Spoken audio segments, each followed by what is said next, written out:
এভাবে নিজেকে শান্ত দেওয়ার ফলে সত্যি মনটা একটু শান্ত হলো, কিছুটা মানসিক স্বস্তি অনুভব করলো পোনায়। এই ভাবনাটা মাথায় আসতেই এখন আর ততটা খারাপ লাগছে না। সে দ্রুত গোসল শেষ করলো। প্রিয়তা গোসল সেরে একটা গাঢ় লাল রঙের পাতলা জামদানি শাড়ি গায়ে জড়িয়েছে। গা ভিজে থাকা দরুন শাড়িটা শরীরের সঙ্গে একেবারে আঁটসাঁট হয়ে লেগে আছে, যা তার ফর্সা দেহের উজ্জ্বলতা কয়েক গুণ বাড়িয়ে দিয়েছে। গালে গলায় পিঠে জলের ছোট ছোট বিন্দুগুলো মুক্তদানার মতো চিকচিক করছে। পদ্ম লাল ঠোঁটজোড়া ভীষণ রক্তিম ও আকর্ষণীয় লাগছে। হাঁটু অবধি ভেজা চুলগুলো খোলা, যা থেকে টপ টপ করে পানি ঝরছে। হাতে সোনা দুটো দুটো করে 4টা বড় বড় বালা, ঠোঁটে ছোট্ট এক ফালি মোহনীয় হাসি। উফ, পুরো নতুন বউ ভাব তার সম্ভাগ্যে চোখ ঝলসানো রূপে ছড়াছড়ি। সে ধীর পায়ে হেঁটে এসে বিছানার পাশে গিয়ে বসলো। শুদ্ধ খালি গায়ে উপর হয়ে পড়ে ঘুমিয়ে আছে, ফর্সা পৃষ্ঠে এখানে ওখানে ভালোবাসার চিহ্ন। প্রিয়তা শুদ্ধর দিকে তাকিয়ে হাসল। তার নরম হাত দিয়ে শুদ্ধ সিল্কি চুলগুলো এলোমেলো করে কানের কাছে মুখে এনে মোহনীয় কণ্ঠে ডাকল, এই যে শুনছেন? শুদ্ধ একটু নড়ে উঠল, তারপর সোজা হয়ে শুয়ে আবারও ঘুমিয়ে পড়ল। হাসল প্রিয়তা। এবার সে হেসে শুদ্ধর কপালে গভীর ভালোবাসার পরশ রেখে দিয়ে গালে হাত রেখে ডাকল, উঠবেন না? হাসপাতালে যেতে হবে তো। প্রিয়তার ভেজা চুলের পানি শুদ্ধর উন্মুক্ত বুকের উপর পড়ছে। শুদ্ধ একটানে প্রিয়তাকে নিজের উপর ফেলে দিয়ে তার বুকে মুখ ডুবিয়ে বলল, I need you, sweetheart. Once again, want to you deeply. প্রিয়তা ছটফটে উঠে বলল। ছাড়ুন প্লিজ। শুদ্ধ বিরক্ত হয়ে গলায় নাক ডুবিয়ে বলল, ডিস্টার্ব করো না বউ, ভালোবাসা যেহেতু দিবেই না, তবে একটু ঘুমাতে দাও। বলেই সে প্রিয়তার গলায় হালকা কামড় দিল। প্রিয়তা আরো ছটফটে উঠল। প্রিয়তা চিৎকার দিয়ে বলল, ছাড়ুন বলছি, শুদ্ধ ভাই, লাগছে, ছাড়ুন প্লিজ, ছাড়ুন। শুদ্ধ চরম বিরক্ত হলো, কিন্তু সাথে সাথেই তার ভ্রু কুঁচকে গেল। হঠাৎ তার বউয়ের গলাটা কেমন যেন অন্যরকম শোনালো। তার বউয়ের গলা সুমিষ্ট, এমন বাজখাই তো নয়। ধরফড়িয়ে ঘুম থেকে উঠে জেগে উঠল শুদ্ধ। পাশে তাকাতে এসে খানিকটা চমকে গেল। তুহিনা ওর বিছানায় শুয়ে লজ্জা লজ্জা মুখ করে মাথা নিচু করে আছে। সেকেন্ডের মধ্যেই শুদ্ধ বুঝে গেল একটু আগেই কি হয়েছে। ঘটনাটা ব্রেনে প্রসেস হতে শুদ্ধ মেজাজ চট করে খারাপ হয়ে গেল। মাথাটা ধপ করে গরম হয়ে উঠল। সে রক্তচক্ষু নিয়ে তাকালো তুহিনার দিকে। শুদ্ধর এমন রাগান্বিত লোক দেখে তুহিনার লজ্জা পালিয়ে গেল। অমন লাল চোখ দেখে আতঙ্কে কয়েক ফোঁটা ফাঁকা ঢোক করল। শুদ্ধ সকাল সকাল এত ভালো একটা স্বপ্ন দেখছিল। আজকে সারাদিনটা তার এত সুন্দর স্বপ্নটার কথা ভাবতে কেটে গেল। এ মেয়েটা পুরো মোড়টাই খারাপ করে দিল। সে রাগে কাটমাট করতে করতে নিজের মনে বিড়বিড় করে বলল, সকাল সকাল এই ন্যাকা মেয়েটার মুখ দেখতে হলো। তুহিনা শুদ্ধর একটু কাছে আসার চেষ্টা করে বলল, আপনার জন্য কি চা করে আনি শুদ্ধ ভাইয়া? তুহিনার দিকে তাকাতে শুদ্ধর গা জ্বলে গেল। সে দাঁত কিরমির করে বলল, কেন, তুই কি এই বাড়ির কাজের লোক? তুহিনা একটু ভাব জমানোর চেষ্টা করে বলল, তোমার জন্য এইটুকু করতেই পারি। তুহিনার এমন আধিক্যতা দেখে শুদ্ধর মেজাজ আরো খারাপ হলো। সে বিছানা থেকে নেমে বজ্র কণ্ঠে ধমক দিয়ে বলল, এসব খেজুরে আলাপ আমার পছন্দ নয়। তুই আমার ঘরে নক না করে কোন সাহসে ঢুকেছিস? Answer me, damn it. তোকে না কতবার বারণ করেছি, আমার পারমিশন ছাড়া আমার ঘরে ঢুকবি না। সামান্য ম্যানার্স তো জানিস না, সামান্য শিক্ষাটাও নেই তোর। তুহিনার মুখটা অপমানে ছোট হয়ে গেল। এইসব অপমান তার সয়ে গেছে। তুহিনাকে চুপ করে থাকতে দেখে শুদ্ধর রাগের পারদ আকাশ তুচ্ছে। মন তো চাচ্ছে এই বেয়াদব মেয়েটাকে থাপড়ে সোজা করে দেয়, কিন্তু এসব শুদ্ধর পার্সোনালিটির সাথে যায় না। তাই সে নিজেকে সংযত করে বলল, ফাজিল মেয়ে একটা। শুদ্ধর এমন অবহেলায় তুহিনার চোখে মুখে চরম অসত্য ভর করল। সে শুদ্ধর দিকে অশ্রুসুক্ত নয়নে তাকিয়ে মনে মনে বলল, আপনি কি কোনোদিনই আমার ভালোবাসা বুঝবেন না শুদ্ধ ভাই? সে চোখে জল মুছে নিয়ে মনে মনে শপথ করল, তবে যত যাই হোক, আপনি আমাকে যতই অপমান করুন, আপনাকে আপন করেই ছাড়ব। এটা এই তুহিনা চৌধুরীর প্রমিস। তুহিনাকে আকাশ পাতাল ভাবতে দেখে শুদ্ধ আবার ধমক দিয়ে দাঁত কটমট করে বলল, কি সমস্যা? খাম্বার মতো সামনে দাঁড়িয়ে আছিস কেন? সর সামনে থেকে। আর সকাল সকাল তোর এখানে কি কাজ? নিজের বাড়ি ঘর তোর নেই? তুহিনা পূর্বের ন্যায় মাথা নিচু রেখেই বলল, আপনার সাথে যাব, তাই এসেছি। শুদ্ধর মুখটা বিরক্তিতে তেতো হয়ে গেল। সে তুহিনার হাত ধরে টেনে নিয়ে ঘরের বাইরে বের করে দিয়ে শাসিয়ে বলল, নেক্সট টাইম আমার অনুমতি ছাড়া আমার ঘরে ঢোকার দুঃসাহস দেখালে মেরে ঠ্যাং ভেঙে হাতে ধরিয়ে দেব, মাইন্ড ইট। বলে চলে গেল। তুহিনের চোখে টলমল করছে। আর কত অপমান সে সহ্য করবে ভালোবাসার জন্য। মান সম্মান তো সে কবেই বিসর্জন দিয়েছে, কিন্তু শুদ্ধর কাছে তার কোনো মূল্যই নেই। তুহিনের চোখের পানি গড়িয়ে পড়ছে। সে শুদ্ধর দরজার বাইরে হাঁটু মুড়ে বসে পড়ল, চোখের পানি মুছে বলল, কেন আমাকে ভালোবাসেন না শুদ্ধ ভাই? আমি কি এতটাই খারাপ? আমাকে কি একটু ভালোবাসা চায় না? কেন আপনি আমার সাথে এতটা রুড? তার কণ্ঠ অসত্য ঝরে পড়ল। সে পুনরায় অসহায় কণ্ঠে বলল, বলুন না শুদ্ধ ভাই, আমার কোন দিকটা কম? আমি কি দেখতে ভালো নই? আমার শিক্ষা দীক্ষা কি কোনো অভাব আছে? নাকি আমি আপনার যোগ্য নই? তাহলে কেন প্রতিনিয়ত আপনার বিষাক্ত বাক্যবাণে আমাকে ক্ষত বিক্ষত করেন? তুহিনের কান্না থামছে না, কিন্তু হঠাৎ করে এতটা প্রশ্ন তার মনে এলো। সাথে সাথে বিস্ময়ে তার চোখ ছানা বড়া হয়ে গেল, মুখ থেকে আপনা আপনি বেরিয়ে এলো, আপনি কি কাউকে ভালোবাসেন শুদ্ধ ভাই? তুহিনের মনে পড়ে গেল কিছুক্ষণ আগের ঘটনা। ঘোরের মধ্যে বলা শুদ্ধ কিছু অবিশ্বাস্য বাক্য, যা সে শুদ্ধর মুখ থেকে কখনোই শুনতে পাবে তা কল্পনা করেনি। তখন মনে হয়েছিল এগুলো তাকে বলছে। কতটা বোকা সে! সে তো ভালো করেই জানে এসব কথা তাকে বলার মতো মানুষ শুদ্ধ নয়। তুহিনের অন্তরে ভয় বীজ গেঁথে গেল। ভালোবাসার মানুষকে না পাওয়ার চেয়েও বেশি ভালোবাসার মানুষকে হারানোর ভয় গলা চেপে ধরল। চিন্তিত মনে সে উঠে দাঁড়ালো, মন শান্ত করে মাথা ঠান্ডা করে ভাবার চেষ্টা করলো এই বিষয়ে সঠিক তথ্য তাকে কে দিতে পারে। সাথে সাথেই দুজনের মুখ তার চিত্রপটে ভেসে উঠল। প্রথমজন প্রণয়, কিন্তু প্রণয়কে প্রশ্ন করার মতো সাহস তুহিনার নেই। প্রণয়কে দেখলে তার হাঁটু কাঁপে।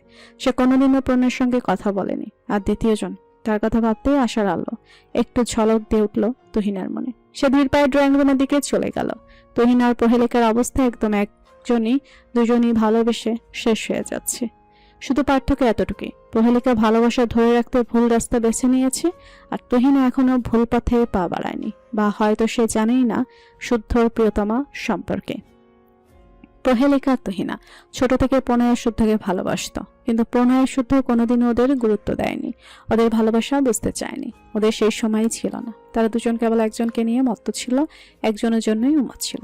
আশেপাশে কে ওদের প্রতি কি অনুভব করে না করে তা নিয়ে তাদের কোনো বিন্দুমাত্র মাথা ব্যথা ছিল না। যদিও তখন প্রহেলিকা তুহিনা প্রিয়তার তুলনায় অনেকটাই বড় ছিল। প্রিয়তা তখন নিতান্তই শিশু। ভালোবাসার মতো কিছু ছিল না তার মাঝে। সে কেবল একটা সুন্দর আদরে মিষ্টি বাচ্চা মাত্র, যার গোল গোল নীল চোখের চাহনি যে কাউকে বিমোহিত করত। এছাড়া বিশেষ কিছুই ছিল না। তুহিনা শুদ্ধ 2 বছরের ছোট, আর প্রহেলিকা প্রণয়ের 1 বছরের ছোট। বয়সের ব্যবধান খুবই কম হয় ওরা চারজন একসাথেই বড় হয়েছে। যখন থেকে ওরা ভালোবাসার মানে বুঝেছে, তখন থেকে এই ভালোবাসার মানুষ হিসেবে শুদ্ধ আর প্রণয়কে ভালোবেসেছে। সেখানে প্রিয়তা নামের কেউ ছিল না। তখন প্রহেলিকার মনে এত বিদ্বেষও ছিল না। সে তার অন্যান্য ছোট ভাই বোনদের মতোই প্রিয়তাকেও ভালোবাসত। কিন্তু সময়ের সাথে সাথে প্রণয়ের ওর প্রতি এমন পাগলামো দেখে তেমনটা বিষিয়ে গিয়েছিল। ভীষণ কষ্ট হতো তার। যতবার প্রণয়ের প্রিয়তার প্রতি এমন বাঁধনহারা ভালোবাসা দেখাতো, ততবারই তার মনে প্রিয়তার জন্য একটু একটু করে ঘৃণা জন্ম নিত। একসময় সে উঠে পড়ে লেগেছিল প্রিয়তাকে মেরে ফেলার জন্য, কিন্তু শুদ্ধ আর একজন বিশেষ ব্যক্তির জন্য সে সফল হয়নি। তবে তার হিংসাত্মক মনোভাব সম্পর্কে প্রণয় কোনোদিনও জানতে পারেনি। শুদ্ধ আর প্রণয় থেকে প্রিয়তা 13 বছরের ছোট। শুধু একটা ছোট বাচ্চাকে নিয়ে দিনরাত তাদের মধ্যে ঝামেলা চলত। মারামারি করে 2 দিন পরে দুজনেই একসাথে হাসপাতালে ভর্তি হতো। ধীরে ধীরে তাদের গভীর বন্ধুত্ব গভীর শত্রুতায় রূপ নিল। আর আজ এত বছর পেরিয়ে যাওয়ার পরে এই দ্বন্দ্ব বা শত্রুতা একচুল পরিমাণও কমেনি, বরং তা দিন দিন আরো বেশি ডালপালা মেলছে। প্রিয়তা ধীরে ধীরে যত বড় হচ্ছিল, আর তাকে আপন করার আকাঙ্ক্ষাও বৃদ্ধি পাচ্ছিল। যদিও শুদ্ধ দূরে ছিল, তবুও সে তার সুইটহার্টকে নজরের আড়াল করেনি। প্রতিটা মিনিট, প্রতিটা সেকেন্ডের খবর সে রাখত। অবশেষে তারও দিন এলো। সেও একটা মোক্ষম সুযোগ পেয়ে গেল প্রণয়কে প্রিয়তার থেকে চিরতরে দূরে সরিয়ে দেওয়ার। শুধু যতই প্রহেলিকাকে ব্রেনলেস বলুক না কেন, আর যা কিছু হচ্ছে তার 90% ক্রেডিট প্রহেলিকার। প্রহেলিকা যদি এই কাজটা না করতো, তাহলে শুদ্ধ কখনোই প্রণয় থেকে তার প্রাণ আলাদা করে দিতে পারত না। কোনো মতেই প্রণয়কে বাধ্য করা যেত না। প্রণয় শিকদারে কোনো দুর্বলতাই ছিল না, শুধু একটা দুর্বলতা ছাড়া। এটাই সেই দুর্বলতা যেখানে টোকা দেওয়ার সাথে সাথেই প্রণয় শিকদার ভেঙে চুরমার হয়ে গেছে। আর এই সুযোগটা লুফে নিয়েছে শুদ্ধর প্রহেলিকা। তবে তাদের ভালোবাসা পাওয়ার রাস্তাটা ভয়ঙ্কর। তাদের ভালোবাসার রূপ প্রণয়ের ভালোবাসার মতো কোমল নয়, বরং ধর্ষাত্মক। তবে ওরা দুজনই প্রিয়তাকে এত পরিমাণে ভালোবাসে, এত পরিমাণ চায়, যা প্রিয়তা কোনোদিনও কল্পনা করতে পারবে না। তবে সব সত্য মিথ্যার বেড়াজালের ঊর্ধ্বে একটা কথাই ধ্রুব সত্য, শুদ্ধ আর প্রণয়ের ভালোবাসার কোনো কম বেশি নেই। দুজনের ভালোবাসাই সমান। ওরা এত পরিমাণ ভালোবাসে যে ওই একটা মেয়ের জন্য হাজারটা জীবন ধ্বংস করতে তাদের হাত কাঁপবে না। তারা প্রাণ দিতেও পারবে, আবার নিতেও পারবে। ওরা দুজনেই নিঃস্ব, ওদের নিজের বলতে কিছুই নেই। সকাল 8:45। শুধু গোসল সেরে খালি গায়ে কেবল ট্রাউজার পরে বেরিয়েছে। তার পুরুষালী ফর্সা দেহ থেকে গড়িয়ে পড়া বিন্দু বিন্দু জলকানা দারুণ আকর্ষণীয় লাগছে। হাত আর বুকের পেশি ফুলে ফেঁপে উঠছে। 6 ফুট 1 ইঞ্চি উচ্চতার এক সুদর্শন সুপুরুষ। হাঁটা চলা, পার্সোনালিটি সবকিছুতেই মেইনলি ভাবটা তীব্র। এই অবস্থায় তুহিনে তো কোনো ছাড়, যে কোনো নারী এক দেখাতেই খুন হয়ে যাবে। সে ড্রেসিং টেবিলের সামনে দাঁড়িয়ে নিজের দিক তাকাতে তার চোখ আটকে গেল এক জায়গায়। ঠোঁটে খেললো এক চমৎকার বাঁকা হাসি। চোখ বন্ধ করতে দৃশ্যপটে ফুটে উঠল কাল রাতের মোহনীয় সব দৃশ্য। সে আয়না দিকে তাকিয়ে রহস্যময় কণ্ঠে বলল, ম্যাডাম, আমার চোখে ধুলো দিয়ে পালিয়েছ। এর সুদ যদি আমি সুদে আসলে নিতে না পারি, তবে আমার নামও শুদ্ধ চৌধুরী নয়। বহু বছর আমাকে জ্বালিয়ে পুড়িয়ে মেরেছ সুইটহার্ট। এবার আমার পালা। এবার তোমাকে এই শুদ্ধ হৃদয় খাঁচায় বন্দিনী হতেই হবে। এই শুদ্ধকেই তোমাকে আপন করতে হবে। এই শুদ্ধের বিষাক্ত ভালোবাসার বিষ তোমাকে পান করতেই হবে। ডক্টর চৌধুরী আবার কারোর ঋণ রাখে না। তুমি যেহেতু আমার ভালোবাসা দিয়ে খুন করেছ, তাহলে তোমাকেই বা কিভাবে অক্ষত থাকতে দিই বলো তো? Now your turn my sweetheart, my love, be prepare. বলে সে বাঁকা হাসলো। ফর্সা গালের টোল পড়া হাসিটা যে কি মারাত্মক দেখালো। সে ওয়ার্ড্রপ খুলে সাদা ফর্মাল শার্টের সঙ্গে কালো ফর্মাল প্যান্ট বের করলো। ফোনের টাইম দেখে নিয়ে ওয়াশরুমের দিকে পা বাড়াতে পেছন থেকে গম্ভীর পুরুষালী কণ্ঠ ভেসে এলো, কাল রাতে কোথায় ছিলি তুই? শুধু পেছন না ঘুরেই বাঁকা হাসলো। প্রণয় ওর দিকে এগিয়ে এসে শক্ত কণ্ঠে পুনরায় প্রশ্ন ছুড়ল, কাল রাতে কোথায় ছিলি? Answer me. শুদ্ধ হাসলো, ভুরু নাচিয়ে একটু দুষ্টু হাসি ফুটে প্রণয়ের সামনে এসে দাঁড়ালো। প্রণয় উদ্বিগ্ন চোখে চোখ রেখে নির্লিপ্ত কণ্ঠে জবাব দিল, জান্নাতে। এমন উত্তর শুনে ভুরু কুচকালো প্রণয়। পুনরায় রেগে কিছু বলতে নিলে হঠাৎ তার দৃষ্টি স্থির হয়ে গেল এক জায়গায়। বলা চলে তার বাকশক্তি হারিয়ে গেল। মস্তিষ্কের সমস্ত স্নেহ যেন নিজেদের সক্ষমতা হারালো। নিষ্প্রাণ চোখে তাকিয়ে রইল সে শুদ্ধের বুকের দিকে। আজ সে হয়তো নিজের চোখকেও বিশ্বাস করতে চায় না। শুদ্ধের বুকের বাম পাশে বেশ গভীর দুটো চিহ্ন। যে কেউ একবার দেখে বলে দিতে পারবে এটা সাধারণ কোনো ক্ষত নয়, এটা বিশেষ। এটা দুজনের একান্ত ব্যক্তিগত মুহূর্তের বিশেষ চিহ্ন। আর সেই দাগটাই সবচেয়ে বেশি দৃষ্টি আকর্ষণ করছে। ফর্সা নিখুঁত দেহের এই জায়গাটা রক্তজমাট বেঁধে কালচে নীলবর্ণ ধারণ করেছে। দেখেই বোঝা যাচ্ছে অনেক ব্যথা। শুদ্ধ প্রণয়কে এত মনোযোগ দিয়ে নিজের দিকে চেয়ে থাকতে দেখে ভুরুকুচকে প্রণয়ের দৃষ্টি অনুসরণ করে সেও নিজের দিকে তাকালো। ঘটনা বুঝতে পেরে বাঘা হেসে প্রণয়কে বলল, কি এত মন দিয়ে দেখছিস? এটা লাভ বাইট। তোর থেকে ভালো কে চিনে ভাই? সে ভুরু কুচকে প্রণয়ের অভিব্যক্তি বোঝার চেষ্টা করলো, কিন্তু প্রণয়ের কোনো জবাব না পেয়ে তাকে একটু রাগিয়ে দিতে বলল, ভাবছি দাগটা মিটে যেতে দেব না, পার্মানেন্টলি রেখে দেব। আমার সুইটহার্টের দেওয়া প্রথম ভালোবাসার চিহ্ন আজীবন বুকে ধরে রাখবো। কিন্তু প্রণয় এবার কোনো উত্তর দিচ্ছে না দেখে শুদ্ধ মনে মনে ভাবল, শখটা তাহলে ভালোই গভীরে লেগেছে। সে প্রণয়ের কাঁধে হাত রাখতে প্রণয় চমকে গেল। বুকের ভেতরে কেমন অনুভূতি হচ্ছে সেটা সে বুঝতে পারল না, তবে বাইরে দেখে আমরা কিছুটা আন্দাজ করতে পারি। প্রণয় রক্তচক্ষু নিয়ে তাকালো শুদ্ধর দিকে। তার দুহাত মুষ্টিবদ্ধ, চোখের সাদা অংশ রক্তিম, সেখানে হয়তো পানি চিকচিক করছে। কপালের সবুজ শিরাগুলো ফুলে ফেঁপে ভেসে উঠেছে। দেখেই বোঝা যাচ্ছে সামনের ব্যক্তির উপর কিছুক্ষণের মধ্যেই টর্নেডো ঝড় বয়ে যাবে। শুধু তীক্ষ্ণ দৃষ্টিতে প্রণয়কে পর্যবেক্ষণ করে আবারও বাঁকা হেসে বলল, কুল ম্যান, এত রেগে যাওয়ার কি আছে? আমাদের এগ্রিমেন্টেই তো ছিল আমার সুইটহার্ট নিজে থেকে আমার কাছে এলে, আমাকে ভালোবাসলে তুই আমাদের মাঝে বাধা হয়ে দাঁড়াবি না। ওর উপর থেকে নিজের সকল অধিকার তুলে নিবি, ওকে আমার হাতে তুলে দিবি। এখন দেখ, প্রমাণ তোর চোখের সামনে। আর মুখে কিছু বলার প্রয়োজন আছে বলতো?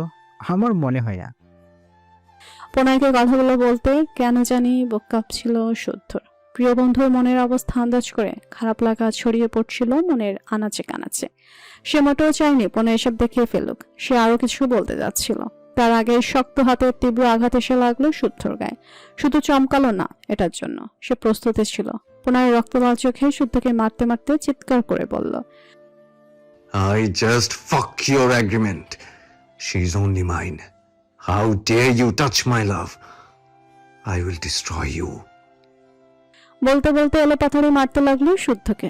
শুদ্ধর নাক মুখ দিয়ে ইতিমধ্যে রক্ত উঠে এসেছে, তবুও তার ঠোঁটে বিশ্বাস জয়ের হাসি, যা দেখে প্রণয়ের রাগ আরো তীব্র হারে মাথায় চেপে বসলো। বুকটা দুঃখে, কষ্টে, ব্যথায়, যন্ত্রণায় আর মাথাটা রাগে ক্ষোভে ফেটে যাচ্ছে। আর সে নিজে মরবে, না হলে সকল যন্ত্রণার উৎসকে তুলে ফেলবে। শুদ্ধকে মারতে মারতে রক্তাক্ত করে ফেলেছে, কিন্তু শুদ্ধ একবারও আঘাত করেনি, কেবল প্রণয়কেই আঘাত করতে দিচ্ছে। কারণ সে জানে এখন তার শত্রুকে বাধা দিলে সে আরো ভয়ঙ্কর কিছু ঘটিয়ে ফেলবে। শান্তশিষ্ট প্রণয়ের রাগ সম্পর্কে তার থেকে ভালো আর কে জানে। এই শত্রুতাকে মেরে ফেললেও শুদ্ধ কখনোই এই শত্রুকে হারাতে চায় না। প্রিয়তার বাস হৃৎপিণ্ডের 80 ভাগ জুড়ে থাকলেও বাকি 20 ভাগ জায়গায় শত্রুর দখলে। প্রণয় হিতাহিত জ্ঞান হারিয়ে মারতে মারতে হঠাৎ থেমে গেল। তার নজর আটকালো শুদ্ধর পিঠে। সেখানে 10টা নখের ধারালো আঁচড়ের দাগ, সেখানে রক্ত জমাট বেঁধে আছে। প্রণয়ের হাত আপনাতেই থেমে গেল। চোখ বন্ধ করতে গড়িয়ে পড়ল উষ্ণ তরল। নিভে গেল সকল হিংস্রতা। দুর্বল লাগছে ভীষণ। সে চোখ খুলে আরো কয়েকবার দেখলো ক্ষতগুলো। এগুলো দেখে কান্নার ভাই অন্ধ সম্পর্কের গভীরতা সম্পর্কে স্পষ্ট ধারণা করতে পারবে। প্রণয় এখানে এসেছিল তার মনের সন্দেহ দূর করতে, নিজের চিন্তা ভাবনাকে ভুল প্রমাণ করে নিজের মনকে একটু স্বস্তি দিতে। কিন্তু সে স্বপ্নেও ভাবতে পারেনি এটাই তার জীবনের সবচেয়ে বড় ভুল হবে। এখানে সে এমন কিছু দেখবে যা তার পুরো পৃথিবীটাই উলট পালট করে দেবে, ছিনিয়ে নেবে বেঁচে থাকার শেষ অবলম্বন, ফুরিয়ে যাবে তার জীবনের সকল প্রয়োজনীয়তা। সে এই মুহূর্তে অনুভব করলো এখন নয়, বরং কাল রাতেই তার মরে যাওয়া উচিত ছিল। তবে সে সামান্য স্বস্তি নিয়ে হলেও মরতে পারত। এতটুকু শান্তি সে পেত, যার জন্য মনের এত ব্যাকুলতা, যার বিচ্ছেদে সে নিঃস্ব, সে অন্তত একটু হলেও তাকে ভালোবেসেছে। এতটুকু সান্ত্বনা তো সে নিজেকেই দিতে পারত। কিন্তু এখন তো সে মরে গেলেও শান্তি পাবে না। তাই অসম্পূর্ণ জীবনে এত অপ্রাপ্তি তাকে কিছুতেই শান্তি দেবে না। সে বহু কষ্টে উচ্চারণ করলো, ছি রক্তজবা, তুমি এতটা নিচে নামতে পারলে? কয়েক সেকেন্ডের মধ্যে প্রণয়ের চোখ মুখ পুনরায় দ্বিগুণ হিংস্রতায় ছেয়ে গেল। তার চোখের সামনে ভাসতে লাগলো কাল্পনিক সকল সম্ভাব্য দৃশ্য। রাগে তার শরীর কাঁপছে, ইচ্ছে করছে এবার মেয়েটাকে নিজের হাতেই খুন করে ফেলতে। বুক পড়ছে তার। তীব্র ক্ষোভে সে বলল, তুই আবার পবিত্র ফুল, তোকে আমি নিজের বুকে আগলে ছোট থেকে মানুষ করেছি, কখনো নিজে একটু ছুঁয়ে দেখার সাহস করিনি। যদি তুই মলিন হয়ে যাস, যদি তোর পবিত্রতায় দাগ লেগে যায়, এই ভয়ে সব সময় নিজেকে বোঝাতাম আমার রক্তজবা একদিন ঠিক আমার হবে। সেদিন আমার মনের সকল ভালোবাসা দিয়ে তোকে আপন করে নেব। কোনো তাড়া ছিল না আমার, কিন্তু যেদিন সেই আশাটাও নিভে গেল সেদিন অনেক কষ্ট হয়েছিল জানিস। তবুও এ মনকে আবারও বুঝিয়েছিলাম আমার জন্য আমার রক্তজবার দর্শনই যথেষ্ট। তুই আমার মানসিক শান্তি। দিন শেষের ক্লান্তি আর অপূর্ণতা পুষিয়ে নিয়েছি তোর চাঁদ মুখ দেখে। চাঁদের গায়ে কলঙ্ক থাকলেও তোকে আমি কখনো কলঙ্ক লাগতে দিইনি। সব ঝড়ঝাপটা নিজেই সহ্য করেছি। আর আজ তুই নিজেই আমার বুকে সবচেয়ে বিষাক্ত ছুরিটা মারলি। তবে ঠিক আছে, তোকে আমি নিজের জীবন দিয়ে আগলে রেখেছিলাম, আজ আমি তোকে এই দুনিয়া থেকে বিদায় করে দেব। তুই আমার না হলে কোনো অধিকার নেই তোর বেঁচে থাকার। তুই মিথ্যাবাদী, তোর সাথে সাথে তোর চোখও মিথ্যে বলে। আমি তোকে চিনতে ভুল করেছি, কিন্তু ব্যাপার না, আমি যেহেতু বাঁচবো না তাহলে তোকেও মরতে হবে। আমি পারবো না তোকে ছাড়া থাকতে, তাই আমি যেখানে থাকবো তোকেও সেখানে থাকতে হবে। কবরই যদি হয় আমার শেষ ঠিকানা, তবে সেখানে আমি একা যাব না। প্রণয় পাগলের মতো ছুটে বেরিয়ে গেল শুদ্ধর ঘর থেকে। শুদ্ধের ঠোঁটে তাচ্ছিল্যের হাসি। সে নিজের ঠোঁটের কোণা থেকে গড়িয়ে পড়া রক্তটুকু মুছে নিয়ে তাচ্ছিল্য করে বলল, খুব লেগেছে আজ, তাই না? আমারও লাগতো, খুব কষ্ট হয়েছে। বল, আমার তো হতো দিনের পর দিন, রাতের পর রাত, বছরের পর বছর শুধু তোর জন্য আমাকে আমার ভালোবাসার থেকে 1000 মাইল দূরে পড়ে থাকতে হয়েছে।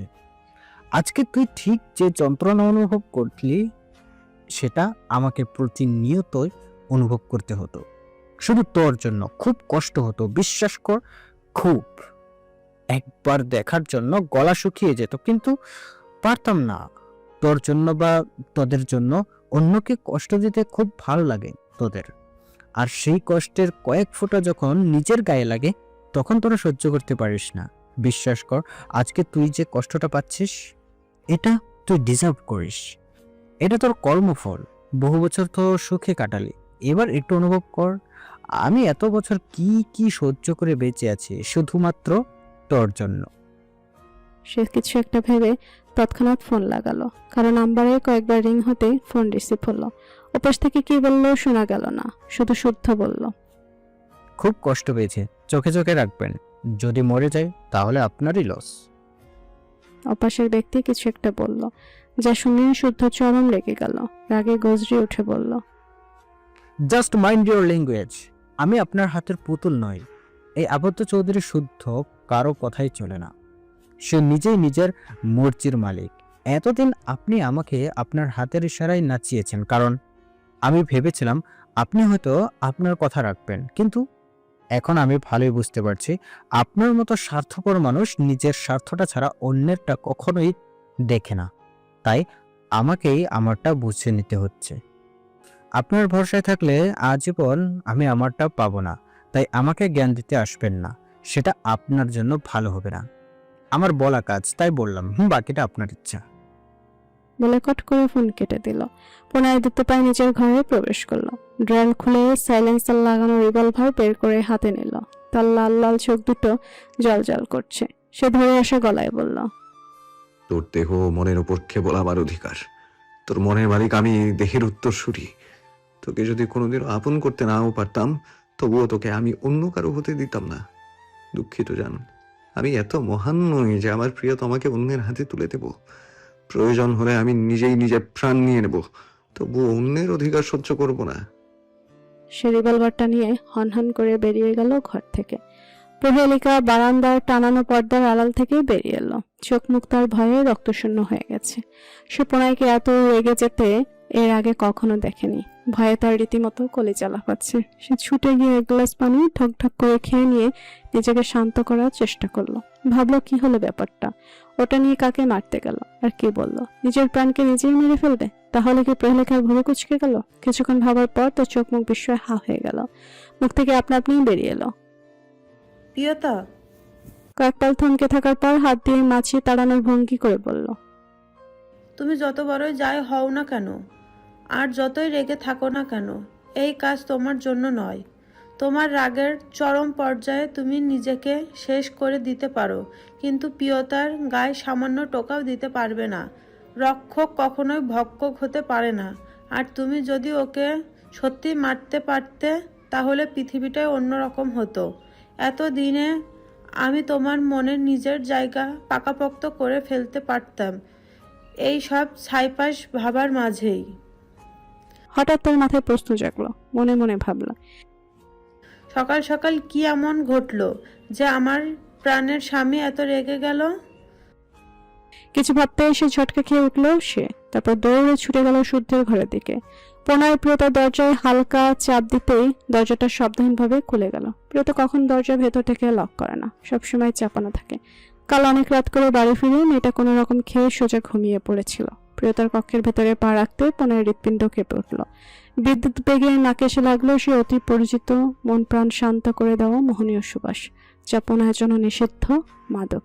তার হৃৎপিণ্ডের গতি বাড়তে লাগলো। আচমকায় যন্ত্রণার আগুনে ভালোবাসার ঘেঁটে পড়লো। তাতে ভালোবাসার ভার বাড়লো কিনা বোঝা গেল না, তবে যন্ত্রণার আগুন হলহল করে ছড়িয়ে পড়লো অন্তরের আনাচে কানাচে। সে ধীর পায়ে এগিয়ে গেল প্রণয়ের বিছানার কাছে। কাছে যেতেই প্রাণপ্রিয় মুখখানায় দৃষ্টি আটকাতে প্রণয়ের সকল অনুভূতি অসাড় হয়ে গেল। সে নিষ্প্রাণ চোখে চেয়ে রইল নিজের প্রাণ পাখির দিকে। প্রিয়তা বেবি পিঙ্ক কালারের হ্যালো কিটি ওভারসাইজ টি শার্টের সঙ্গে ম্যাচিং ঢিলা প্লাজো পরে আছে।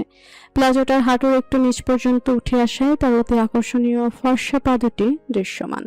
লম্বা ঢেউ খালানো চুলগুলো সহজেই বিছানায় ছাড়িয়ে মেঝের উপর লুটেপুটে খাচ্ছে। নাকের আশেপাশে তেল চিকচিক করছে। বন্ধ চোখের কালো পাপড়িগুলোতে অপরূপ মায়া লেপ্টে আছে। এক হাত গলার কাছে আর এক হাত পেটের উপর রেখে শিশুসুলভ ভঙ্গিতে ঘুমিয়েছে প্রিয়তা। পর্দার ফাঁক ফোকর দিয়ে দিবাকরের আলো এসে গায়ে পড়ছে। প্রিয়তার নিষ্পাপ চেহারা দৃষ্টি নিবদ্ধ হতে মনে হলো প্রণয়ের তীব্র রাগ, ক্ষোভ, ক্রোধ, অধ্যত সব মুহূর্তেই কেউ শুষে নিয়েছে। লাভে ছড়ানো জ্বলন্ত আগ্নেয়গিরি মুহূর্তে শান্ত নীল সাগরে পরিণত হলো। তবে মস্তিষ্কের ক্রোধ অনল নিভে গেলেও মনের ক্ষতটা আরো খানিক গভীর হলো। সেখান থেকে অদৃশ্য রক্ত ধীরে ধীরে ঝরতে লাগলো, যা প্রণয়ের জন্য অসহনীয়। সে দৃষ্টি সরিয়ে রিভলভারটির দিকে তাকাতেই নিজের প্রতি চরম ঘৃণা চলে এলো। অন্তরাত্মা ব্যঙ্গ করে বলে উঠল। পারবি তো? প্রণয় তাচ্ছিল্য হাসল। রিভলভারটা পাশের জানালা দিয়ে বাইরে ছুড়ে ফেলে মোহগ্রস্তের ন্যায় এগিয়ে গেল প্রিয়তার দিকে। প্রিয়তার মাথার পাশে বসে গভীর মনোযোগ দিয়ে নিজের দুর্বলতাকে মন প্রাণ ভরে দেখল। নিজের দুহাত প্রিয়তার দুপাশে রেখে একটু ঝুঁকে গেল প্রিয়তার দিকে। প্রিয়তার ঘুমন্ত ভারী নিঃশ্বাস আশ্রে পড়ছে প্রণয়ের চোখে মুখে। প্রিয়তার দিকে অপলক তাকিয়ে থাকতে থাকতে টপ করে এক ফোঁটা তরল গড়িয়ে পড়ল প্রিয়তার ডান গালে। সে প্রিয়তার নরম গালে হাত শুয়ে আকুল কণ্ঠে বলল, আঘাত যদি করবারই ছিল, পুরো শরীরটা তোমার ছিল, কিন্তু ওকা তুমি আঘাত করার জন্য হৃদয়টাই বেছে নিলে। কথা বলার আর নিঃশ্বাস নেওয়ার তালে তালে প্রণয়ের গলার অ্যাডামস অ্যাপেল এদিক সেদিক নড়াচড়া করছে। সে প্রিয়তার দিকে তাকিয়ে আরো কিছু বলবে, তার আগে প্রিয়তা ঘুমের ঘরে প্রণয়ের বাহাতটা আঁকড়ে ধরল। আপনা আপনি চোখ বন্ধ হয়ে গেল প্রণয়ের। আবারও গল্পে আরেক ফোঁটা বেদনার অশ্রু গড়িয়ে পড়ল প্রিয়তার গলায়।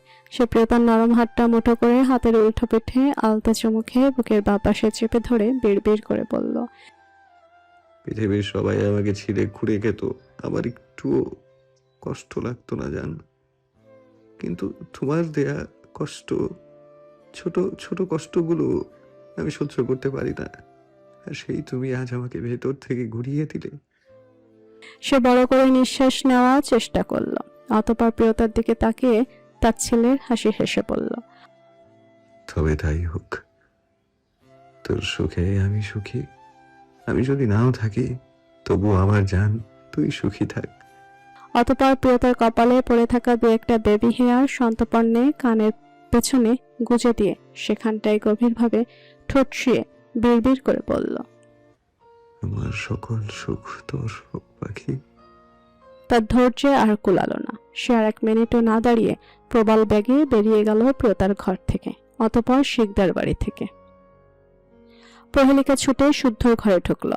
আশেপাশে তাকাতেই অবাক হয়ে গেল। মেঝের দিকে তাকিয়ে দেখলো সেখানে দু একটা শোপিসের টুকরো ছড়িয়ে ছিটিয়ে আছে।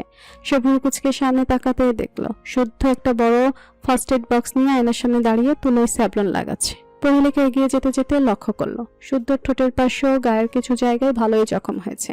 সে ধীরে ধীরে সেসব স্থানে স্যাভলন লাগাচ্ছে। তবে তার চেহারায় বিন্দুমাত্র ব্যথা বা বেদনার কোনো ছাপ নেই। শুদ্ধ সামনের দিকে তাকিয়ে প্রহেলিকার উদ্দেশ্যে খোঁচা মেরে বলল, আরে বড় ভাবি, আপনি এত সকালে? আসেন আসেন। প্রহেলিকা ভুরু কুচকে শুদ্ধর পাশে এসে দাঁড়ালো। তীক্ষ্ণ দৃষ্টিতে মাথা থেকে পা পর্যন্ত কয়েক সেকেন্ড পর্যবেক্ষণ করলো। শুদ্ধ ভুরু নাচিয়ে রসিকতার সুরে বলল, নাউজুবিল্লাহ বড় ভাবি, আপনি এভাবে আমার হবু বউয়ের স্বামীকে খুঁটিয়ে খুঁটিয়ে দেখতে পারেন না, এতে কিন্তু আমার বউয়ের হক নষ্ট হওয়ার সম্ভাবনা আছে। প্রহেলিকা বিরক্ত হলো। কপালে ভাঁজ ফেলে বিদ্যুতের কণ্ঠে বলল, ডাক গ্রেড ডাক্তার আবদ্ধ চৌধুরী শুদ্ধের গায়ে এমন সুন্দর ডিজাইন কে এঁকে দিল শুনি? শুদ্ধ শুধু হাসলো, কিন্তু কোনো প্রতিক্রিয়াও দেখালো না। সে নিজের মতোই হাত চালাতে লাগলো। প্রহেলিকা আবারও ব্যঙ্গাত্মক কণ্ঠে কটাক্ষ করে বলল, এই না বলো শুদ্ধ চৌধুরী, এই শুদ্ধ চৌধুরী সেই যে না চাইলেও তাকে মারার ক্ষমতা পৃথিবীর কেউ রাখে না, তাহলে এখন তোমার চেহারায় নকশায় এমন হাল কেন? শুদ্ধ এবার পুরোপুরি প্রহেলিকার দিকে ঘুরে তাকালো। ঠোঁটে বাঁকা হাসি ধরে রেখে বলল, শুদ্ধ চৌধুরী না চাইলে তাকে মারার ক্ষমতা কেউ রাখে না, আর সেটা তোর চেয়ে ভালো কে জানে। শুদ্ধ চৌধুরীকে তার কাছের মানুষ বা আপনজনরা আঘাত করতে চাইলে সে বাধা দেয় না।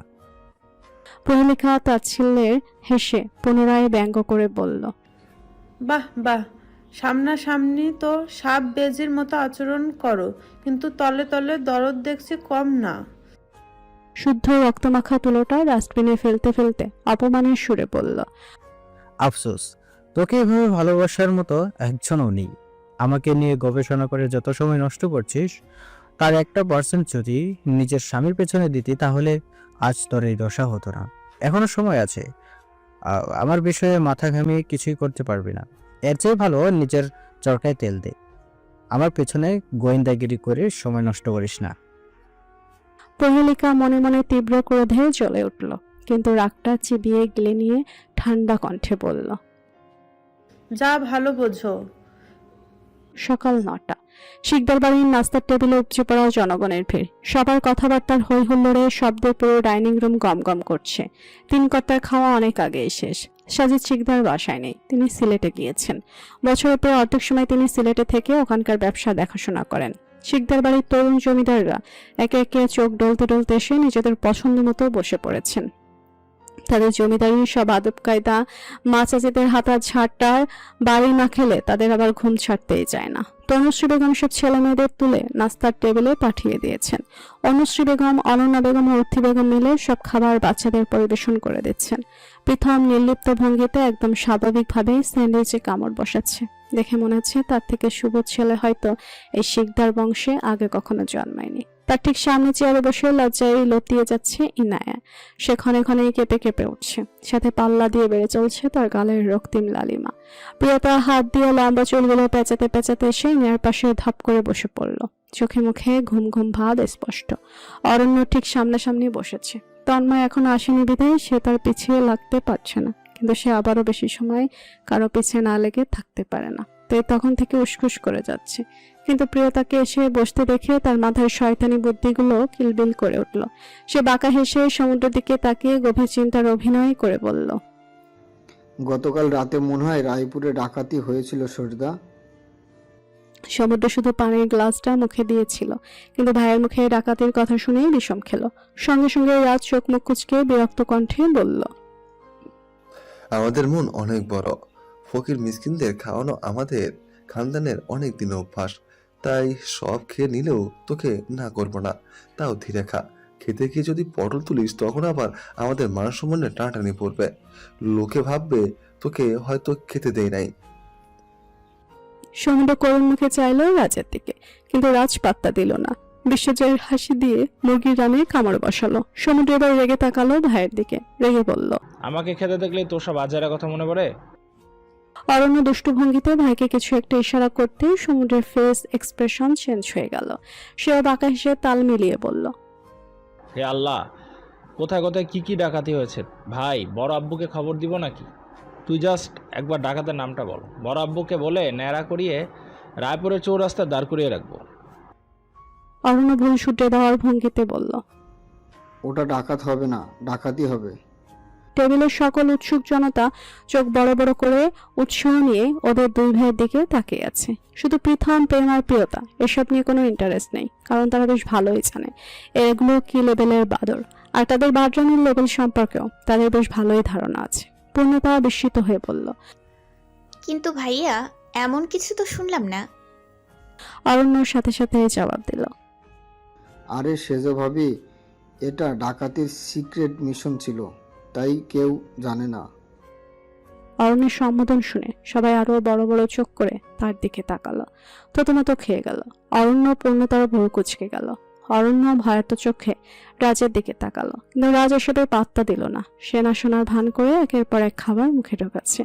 ভাবখানে এমন, কে কি বললো, কে কি করলো, তাতে তার কিছু যায় আসে না। যেটা সন্দেহ সুরে বলল, সব না হয় বুঝলাম, কিন্তু ভাইয়া, পূর্ণ আপনার ভাবি হয় কিভাবে?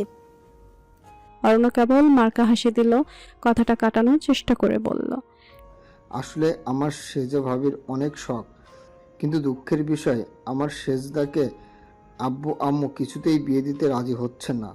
তাই আমারও আর ভাবি হচ্ছে না। তাই ভাবির বয়সী কাউকে দেখলেই আজকাল সেজদার বউ মনে হয়। তার মুখের দিকে তাকালে ভাবি ভাবি ফিল পায়। তাই না চাইতেও ভাবি মুখ দিয়ে বেরিয়ে যায়। চিপটা এমন বেহুদা লজিক শুনে বেক্কাল বনে গেল। অরণ্য ঘরে ফেরাতেই দেখলো রাজ ওর দিকে কঠিন চোখে তাকিয়ে আছে। সে ভয়ে একটা ফাঁকা ঢোক গিলে আল্লাহর উদ্দেশ্যে বলল, হে আল্লাহ, লাথি মারার জন্য সব সময় আমার এই পেকটি মার্কা পেটটাই আপনার পছন্দ হয়। কত চেষ্টা করি সত্যি কথা হজম করে দেওয়ার, কিন্তু সেই বদহজম হয়েই জিভ দিয়ে পিছলে যায়। পরিণয় বিরক্ত কণ্ঠে বলল, কি সব ভংচং বলে যাচ্ছিস?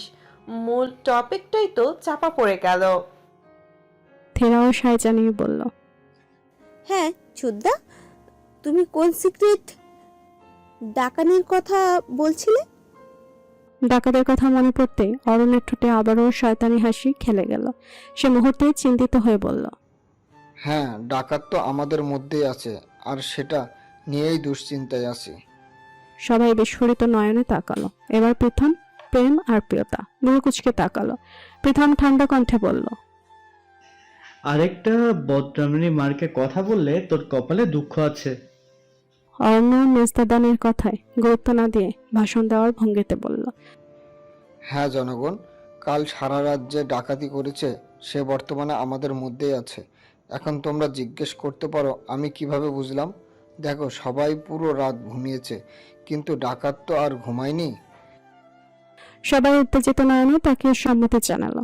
অরণ্য পুনরায় বলল, সে যেহেতু ঘুমায়নি তাই এখন নিশ্চয়ই ঘুমে ঢুলছে। তো আপনারাই বুঝে নিন, বুঝলে বুঝ পাতা, না বুঝলে তেঁতুল পাতা। আমি আবার বেশি সত্যি কথা বলে কারো শত্রু হতে চাই না। সবাই হা করে চেয়ে রইল অরণ্যের দিকে। প্রেম বিরক্ত কণ্ঠে বলল, সকাল সকাল আমার ভাই বোনদের পিছে না লাগলে হয় না? তোর হয় না লেজকাটা হনুমান? সবাই একসাথে হেসে উঠল। তার আগেই বুঝেছিল এসব ফাজলামি। অনুশ্রী বেগম ধমকে ছেলেমেয়েদের বললেন, আহ, খাওয়ার সময় এত কথা কিসের? সবাই চুপচাপ খাও।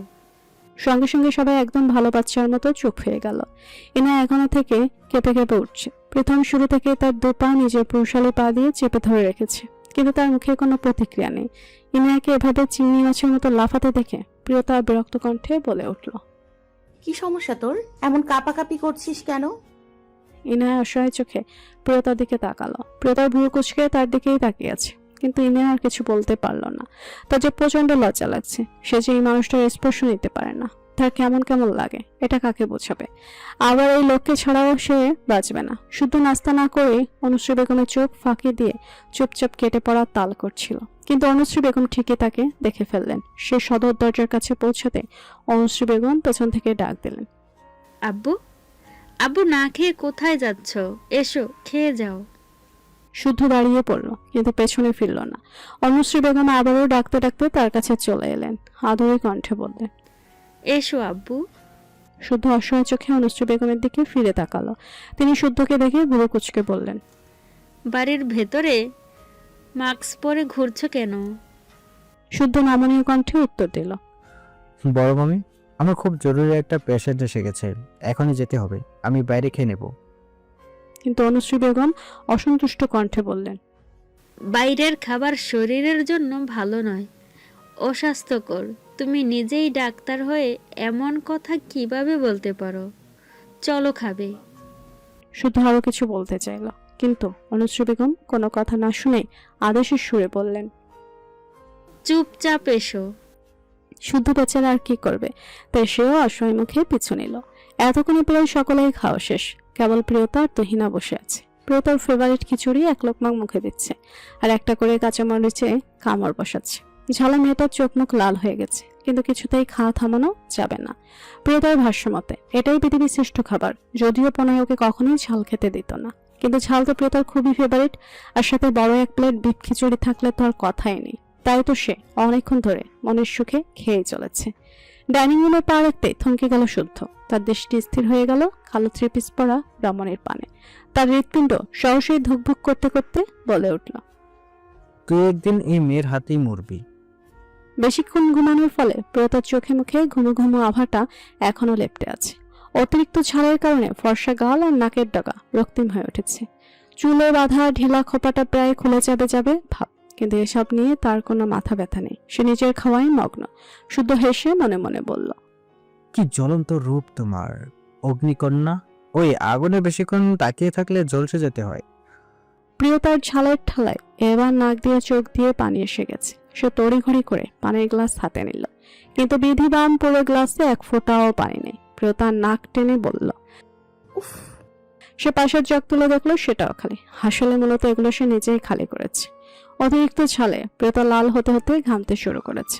রক্ত লাল ঠোঁট জোড়া মরিচের মতো চলছে। সে উঠে রান্নাঘরের দিকে দৌড় দিতে নিলেই পেছন থেকে শুদ্ধর হাতে টান ধরল। প্রিয়তা ঝটপট পেছন ফিরে উত্তেজিত কণ্ঠে বলল, ডাক্তার সাহেব, পানি। শুদ্ধ হেসে জল ভর্তি গ্লাস ওর মুখের সামনে ধরতে প্রিয়তা ঢকঢক করে পুরো গ্লাস খালি করে দিল। শুধু ভুরু কুচকে চেয়ে আছে। প্রিয়তা পানিটা শেষ করে মনে হলো দেহে পুনরায় প্রাণ ফিরে পেয়েছে। সে বড় একটা শ্বাস নিয়ে শুদ্ধর দিকে তাকালো। শুদ্ধ বাঁকা হেসে বলল, ওই সামান্য ঝালটা সহ্য করতে পারলে না রেড চেরি? প্রিয়তা হাঁ করে শ্বাস ফেলে বলল, ওটাকে সামান্য বলে অপমান করবেন না, ওটা অনেক ঝাল। শুধু ঠোঁট কামড়ে হেসে কিছুটা প্রিয়তার কাছে এগিয়ে গেল। নিজের পকেট থেকে রুমাল বের করে প্রিয়তার কপালের ঘাম মুছতে মুছতে রহস্যময় কণ্ঠে বলল, খুব ঝাল লেগেছে তাই না মাই চেরি? মিষ্টি খাবে? না থাক, এখনই মিষ্টি খেয়ে ঝাল কমানোর দরকার নেই, বরং আরো বেশি বেশি ঝাল সয়ে নেওয়ার অভ্যাস করো, কারণ এরপর তোমাকে আরো ভয়ানক ঝাল সহ্য করতে হবে। আর সেই ঝাল মিষ্টি দিয়েও যাবে না, তখন তুমি না বললেও আমি কিন্তু শুনবো না। বলেই বাঁকা হেসে চেয়ার টেনে বসে পড়ল। প্রিয়তা আহাম্মক বনে গেল। সে গোল গোল চোখে শুদ্ধ দিকে তাকিয়ে বোঝার চেষ্টা করলো এই মানুষটা কি বলে গেল। কিন্তু আফসোস, এমন জট পাকানো জিলাপির প্যাচ মার্কা কথার প্যাচ ছাড়াতে প্রিয়তার ছোট্ট মস্তিষ্ক ব্যর্থ হলো। সে শুদ্ধর দিকে তাকিয়ে বলল, ওনার নিশ্চিত পাগলের ডাক্তার হওয়া উচিত ছিল, কিন্তু ওনাকে হার্টের ডাক্তার বানালো কোন গাধায়? তার ভাবনার মধ্যেই তীব্র ছালে তার ঠোঁট জ্বলে উঠল। সে তো ভুলেই গিয়েছিল। ছুটে গেল সে রান্নাঘরের দিকে। তুহিন এতক্ষণ ধরে পুরো কাহিনী হাঁ করে গিলছিল। বিশ্বে তার চোখ মুখ হা হয়ে আছে। শুদ্ধ প্রিয়তার চেয়ারে বসে সামনে তাকালো। প্রিয়তার ফেলে যাওয়া মরিচ মেশানো 8 প্লেট খিচুড়ি। খেতে পারুক আর না পারুক 2-3 জনের খাবার সে একাই নিয়ে বসে। শুধু হাসলো, পাশের র্যাক থেকে একটা স্পুন তুলে নিল। প্লেটের পাশে এখনো 8-9টা কাঁচামরিচ পড়ে আছে। শুদ্ধ মুখ থেকে মাস্ক খুলে 1 চামচ খিচুড়ি মুখে দিতে ঝালে তার ভগ্ন তালু অবধি জ্বলে উঠল। শুদ্ধ আবার প্রিয়তার মতো এত বড় ঝাল লাভার নয়, তার ঝাল সহ্য হয় না। শুদ্ধ আরেক চামচ মুখে দিয়ে মনে মনে বলল, উফ, সব তেজ শুধু আমার বেলাতেই সুইটহার্ট, কিন্তু ব্যাপার না, এই শুদ্ধ চৌধুরীর প্রেমের সাগরে তোমাকে সকল তেজকেই আহুতি দিতে হবে। সেসব খিচুড়ির সাথে অতিরিক্ত ঝাল অংশটা মিশিয়ে একের পর এক বাইট নিতে লাগলো। এবার ঝাল কম লাগছে। তার ঠোঁটের পাশে একটু কাটা ছিল, তাই খানিকটা চলছে। তবুও সে 5 মিনিটের মধ্যে পুরো প্লেট শেষ করে টিস্যু পেপারে মুখ মুছতে মুছতে উঠে চলে গেল। তুহিনা নামে যে কেউ একজন তার দিকে হা করে তাকিয়ে আছে। তাতে বিন্দুমাত্র আগ্রহ দেখালো না শুদ্ধ। এমন ভাব করলো যেন সে তুহিনাকে দেখতেই পায়নি। তুহিনার আখি যুগল কোঠো ছেড়ে বেরিয়ে আসার উপক্রম। সে গোল গোল চোখে শুদ্ধের কার্যকলাপ শুরু থেকে শেষ পর্যন্ত সব দেখল। তার মাথা চক্কর দিয়ে উঠছে। তার মাথায় যেন দিনে দুপুরে বজ্রপাত হলো। শুদ্ধের মতো স্ট্রং পার্সোনালিটির কেউ কিনা এত তৃপ্ত করে কারো এটো খাবার খেলো, এটা তুহিনের চোখ কিছুতেই বিশ্বাস করতে চাইল না। তুহিনা মনে মনে আওড়ালো, পশ্চিম দিকে যেমন সূর্য উঠতে পারে না, তেমন শুদ্ধ চৌধুরীও কারোর এটু খেতে পারে না। It is totally impossible. তাহলে আমি যেটা দেখলাম। গলা কাঁপছে তুহিনার। ডাক্তার শুদ্ধ চৌধুরী প্রপার হাইজিন মেনটেন করে চলেন। তার আলাদা ডায়েট চার্টও রয়েছে। তিনি যখন যেমন ইচ্ছা তখন তেমন খাবার খান না। আর এসব অতিরিক্ত তেল মশলাযুক্ত খিচুড়ি টিচুড়ি তো কখনো খাওয়ার প্রশ্নই আসে না। তাছাড়া খাবার টেবিলে কারো একটা এটো প্লেট পড়ে থাকলে শুদ্ধ সেই টেবিলে বসেন না পর্যন্ত। এ পর্যন্ত ভাবতেই তুহিনার মনে হলো সে হয়তো স্বপ্নের জগতে আছে। সবকিছু বিশ্বাস করতে তার পাক্কা 10 মিনিট লাগলো। চিত্তে কিছু একটা আসতে তুহিনের নিঃশ্বাস আটকে গেল। সে যা ভাবছে তা কখনোই সত্য হতে পারে না। সে বিদ্যুৎ গতিতে উঠে দাঁড়ালো। কাপা পায়ে ছুটলো প্রহেলিকার ঘরের দিকে। ব্রেকফাস্ট শেষ, তাই এখনই শিকদার বাড়ির ছেলেমেয়েরা স্কুল, কলেজ, অফিস, বিশ্ববিদ্যালয়ের জন্য বেরিয়ে যাবে। অরণ্য সমুদ্রের প্রেরণা 10 মিনিট আগে ভার্সিটির উদ্দেশ্যে বেরিয়ে গেছে। পুনরায় নিজের গাড়ি নিয়ে চলে গেছে। প্রেম রাজপিতামা বেরিয়ে যাচ্ছিল। ঠিক তখনই পেছন থেকে অনুশ্রী বেগম ডেকে উঠলেন। মায়ের ডাক শুনে 3 ভাই দাঁড়িয়ে পড়ল। অনুশ্রী বেগম কাছে এসে বললেন, তোরা তো চলে যাচ্ছিস, ওদেরকে একটু ওদের বাড়ি পৌঁছে দে। প্রেম একটু তাড়াহুড়ো করে বলল, বাড়িতে তো আরও এক্সট্রা 2টো গাড়ি আছে আম্মু, ড্রাইভার আঙ্কেলকে পৌঁছে দিতে বলো, আজ অনেক ইম্পর্টেন্ট মিটিং আছে। অনুশ্রী বেগম ছোট ছেলেকে ধমক দিয়ে বললেন, মেহমানের আগে কিছু নয়। আর বাড়ির এক্সট্রা গাড়ি দুটো সার্ভিসিংয়ে দেওয়া হয়েছে। রাজ খানিকটা বিরক্ত হলো। প্রীতম দেখলো ভাইরা কেউ যাবে না, তাই সে বলল। আমি ওদের পৌঁছে দেবো বড় আম্মু। অনুশ্রী বেগম হাসলেন। ওরা সবাই বাড়ি থেকে বেরিয়ে গেল। প্রহেলিকা নিজের ঘরে বসে গভীর চিন্তায় ডুবে আছে। সে পোনাইকে ফোন করতে করতে পাগল হয়ে যাচ্ছে, কিন্তু চিরাচরিতভাবে পোনাই ফোন ধরছে না। আজ তার খুব টেনশন হচ্ছে, প্রচন্ড রেগে আছে প্রণয়। এখন যদি ওর নিজের কোনো ক্ষতি করে ফেলে, প্রণয়ের বিপদের আশঙ্কায় প্রহেলিকার রুহ কেঁপে উঠল। প্রণয়ের কিছু হলে সে কিভাবে বাঁচবে? প্রণয়ের প্রাণ যেমন প্রিয়তা, তেমন প্রহেলিকার প্রাণ প্রণয়। প্রহেলিকা ফুঁসতে ফুঁসতে বলল, আমার প্রণয়ের যদি কিছু হয় তবে আমি তোদের দুজনেরই মেরে ফেলবো। তার ভাবনার মাঝে তুহিনা হুড়মুড় করে রুমে ঢুকে সোজা প্রহেলিকার পায়ের কাছে বসে পড়ল। গভীর চিন্তায় নিমগ্ন প্রহেলিকা হঠাৎ একান্তে চমকে উঠল। চোখ বিস্ময়ে বড় হয়ে গেল। তুহিনা কান্নায় ভেঙে পড়ে জড়ানো গলায় বলল, আপু প্লিজ আমাকে সত্যি বলো। প্রহেলিকা চট করে উঠে দাঁড়ালো, অবাক চোখে তাকিয়ে বলল, তোমার এমন অবস্থা কেন? কি হয়েছে? তুহিনা কান্না মিশ্রিত কণ্ঠে বলল, শুদ্ধ ভাই তোমার ছোটবেলার বন্ধু তাই না আপু? প্রহেলিকা অবাক চোখে তাকিয়ে রইল। শুদ্ধ নাম শুনতেই তার মেজাজ খারাপ হয়ে গেল। মনে মনে বলল, বন্ধু? সে আমার চিরশত্রু। কিন্তু মুখে বলল, মোটামুটি ভালো সম্পর্ক, কিন্তু কেন? তুহিনা চোখ মুছে বলল, শুদ্ধ ভাই কি কাউকে ভালোবাসে আপু? সত্যি বলবে। প্রহেলিকা ভুরু কুঁচ গেল। তুহিনাকে মাথা থেকে পা পর্যন্ত স্ক্যান করলো। যা বোঝার বুঝে নিয়ে দীর্ঘশ্বাস ফেলল। তার অবস্থাও তো ঠিক এমনই। প্রহেলিকার মনে দয়া হলো, কিন্তু মুখ স্বাভাবিক রেখে বলল, তুমি জানো না? তুহিনার হৃদয় ভগ করে উঠল। তার মন যা সন্দেহ করেছিল, তবে কি সেটাই সত্যি? সে জিজ্ঞেস করলো, কি জানবো আপু? প্রহেলিকা কয়েক সেকেন্ড তুহিনার দিকে তাকিয়ে থাকলো। তারপর ঠোঁটের রহস্যময় হাসি ফুটিয়ে পরিষ্কার কণ্ঠে বলল, শোনো তুহিনা, শুদ্ধ তোমাকে 5 পয়সাও ভালোবাসে না, আর না কখনো বাসবে। তুহিনা অবাক চোখে চেয়ে রইল। প্রহেলিকা বাঁকা হেসে বলল, কেন বাসে না জানো? তুহিনা চমকে তাকালো। সে বলল, কেন? প্রহেলিকা বলল, তার কাছে কারোর মূল্য তার জীবনের থেকেও বেশি, সেখানে তোমার দাম 2 পয়সাও না। তুহিনা অধৈর্য হয়ে বলল, প্লিজ আপু বলো, কে সে? কে আমার শুদ্ধ ভাইকে আমার থেকে আলাদা করতে চাচ্ছে? প্রহেলিকা বাঁকা হেসে বলল, জানলে কি করবে? তুহিনার করুণ চোখ মুহূর্তের প্রতিহিংসায় জ্বলে উঠল। মুখাবয়ব ভয়ঙ্কর হয়ে গেল। সে গর্জে উঠে বলল, এই দুনিয়া থেকে সরিয়ে দেব। প্রহেলিকা বাঁকা হাসলো। মনে মনে বলল, এটাই তো চাই। এবার আমার হয়ে আমার করতে না পারা কাজগুলো তুমি করবে। প্রহেলিকা তুহিনার কাঁধে হাত রেখে বলল, এই কাজ এত সহজ না। তুহিনা আগের মতোই বলল, প্লিজ আপু তুমি শুধু নামটা বলো, বাকিটা আমি দেখে নেব। প্রহেলিকা তুহিনাকে সোফায় বসিয়ে হাতে পানির গ্লাস ধরিয়ে দিয়ে বলল, আগে এটা খাও, শান্ত হও। তুহিনা ঢকঢক করে পুরো গ্লাসের পানি শেষ করলো। সে আবারও বলল, এবার বলো তো আপু।